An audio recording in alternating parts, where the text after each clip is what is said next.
been telling me for a really long time that she's wanted more stuffed animals. So as a kind, thoughtful gesture, I decided to get her one. So I'm gonna give it to her. Hey Dorina. Hey Harmony. I got you something. Oh my god, what is it? A stuffed cat. What? You know I don't like cats. But you've been telling me you wanted more stuffed animals, and look how cute it is, like the fur and the ears. I thought you'd really like it. But I've told you millions of times that I hate cats. But I thought you'd be more appreciative for it. I mean, I was trying to do a small, kind gesture for you, and you're not even appreciative for it. I feel like you could put a little bit more effort into this friendship. I don't understand why you can't just be over this cat that I just want to get you. But wait, why are we fighting right now? What you saw right there is what we're going to be referencing as a stuffed cat fight. That means a small, insignificant, and minuscule fight that should have no effect on a relationship whatsoever. But we tend to think that way. However, over time, these fights snowball and become way bigger deals than we might imagine them to be. It's really important to stop these fights earlier on, so over time, they don't take a major toll on one's relationship. As Dorina was mentioning, these small, seemingly insignificant fights end up snowballing, and they can actually depict the kinds of relationships and connections we make with other people.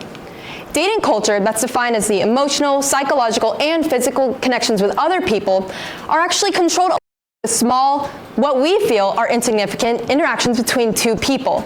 It's important to make sure that the small interactions we're having with two people are more positive rather than negative. Throughout a relationship, there are multiple different stages. We'll start off with the 3-month stage. This is when you're getting to know the person. You ask them questions. What do you like to do in your free time? What do I like to do? What do we have in common? It's when you set the foundation for your relationship moving forward. It's critical to stay in this stage as long as possible because at the end of the day, you're getting to know that person. Moving forward, you move on to the 6-month stage. This is when all the stuffed cat fights that we talked earlier about start happening. You start fighting over small stuff, stupid things even, and your friends and family might point that out, but you won't realize it until it finally takes a big toll on your relationship. And then lastly, we have the 9-month stage. This might be the most important stage because it's when two individuals come together and they ask themselves, is this beneficial? Is this something that's really both of us? And in many cases, they decide that the relationship that they're in isn't beneficial for them, leading to the conclusion of a relationship. With that, people then need to learn how the conclusion of a relationship can affect them, as there can be a plethora of emotions that an individual can feel after a relationship that was so normal to them ended. After the ending of a relationship or a friendship or any sort of bond, someone might go through the 5 stages of grief, starting off with the stage of denial. This is when the person is freshly out of that relationship or friendship and they say, no, that didn't really happen. I can still call that person. I can still text them. It doesn't matter. Which later moves them on into the field of anger. This is when all that built up emotion comes out in a form of frustration. You start being angry towards your teachers, to your friends, and even towards your family. And everyone around you will point that out, but you'll fail to realize it from within. And then following that, we have bargaining. This is the phase when an individual begins to confide in other people, asking them questions like, what did I do wrong? What's the problem with me? And in many cases, they're dissatisfied with what they find from this phase, leading them to feelings of depression. This phase is extremely detrimental to a person because they feel isolated. They feel stuck with their feelings, and they don't know how to respond or cope with these negative emotions that they feel since their relationship ended.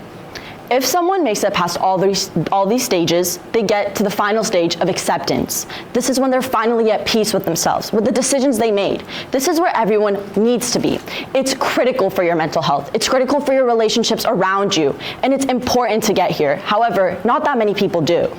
Besides this, there are many more emotions that an individual can face during and out of a relationship. I mean, are you noticing in your personal life that you feel more isolated, lethargic, anxious, not eating right, and not sleeping right? These are indicators that the relationship that you're in isn't a positive one. I mean, if you're noticing more of these negative effects rather than positive, then it can indicate that you're going through something. You need to make small changes within your life to be able to accommodate to yourself. Because if you're noticing you're battling these things more and more often, it can have a negative effect in the end, and all these emotions built up can lead to bad choices in the future and poor outcomes for yourself. One thing we fail to understand is that everyone reacts differently to all these psychological effects. This is best described by the attachment theory. Look around the room. Everyone around you is dealing with a different type of attachment style. Some of us are overthinkers, some of us are underthinkers, some of us just don't seem to care. So the next time you're in a situation with someone and you feel as if they're not giving the same attachment as you are, think about it. every single person is brought up differently. Your background, your history, your culture. It brings us up to be different people that have different attachment styles.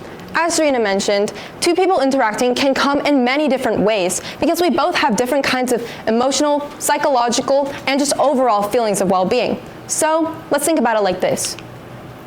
Your relationship is like a garden. How can you make it flourish? Think about it like this. Doing a small gesture for someone, such as shouting them for food, or taking them out, or just doing a small kinds of gesture, actually has many more positive implications than what we might think. Because in the end, we think about it like this. A beautiful, flourishing garden is made up of small, kind interactions we have with other people. So by making these small changes within our relationship and focusing on the small ways we help other people, it can actually make your garden look a little bit something like this. So over time, when you've hopefully reached this garden, it's important to maintain it. If you feel as if one person is de-flourishing your garden and not giving it the nurture that it deserves, then they probably shouldn't be in your life. Why would you risk all your relationships and interactions with your friends, your family members, over one singular person? Is it really worth it? Hey Dorina. Yeah? Weren't you in a situation like this about a year ago? Harmony's right. Around one time last year, I was with someone who didn't really care about me. His actions never really caught up with his words, and I tend to have been giving the emotional affection that he wouldn't give back. It put me in a very bad stage. My garden was de-flourished. I wasn't taking care of it, which affected my relationships outside-wise. My friends told me, my family did, but I never agreed to it. I thought they were just lying, and they didn't really care about me. But in the end, I came to that conclusion myself, that I needed to take myself out of that situation without one person to take care of all the other people around me that truly care about me. As Dorina mentioned, it's important to make your garden look like something like this. So we have to focus on the small factors of our relationship to make sure that we're having a beautiful garden overall and making sure that it's flourished. And there's many ways to do that. So the next time you're having a fight with someone, take a second and think. Is it what we called a stuffed cat fight? Is it insignificant, small, minuscule, and it shouldn't really matter? If your answer is no, then okay. Maybe go about it a more cordial way. Have discussions and sit down and talk to that person. Don't just fight. However, if your answer is yes, then maybe you should take a step back and realize that it's really not worth it. And think to yourself, is this with a girlfriend, with a boyfriend, a friend, a family member? And go about it accordingly based on that. But at the end of the day, the person we're fighting with isn't really a boyfriend, isn't really a girlfriend, isn't even a relative family member. It's someone we're in close contact with, but we would never really think that our fights are channeling from this person.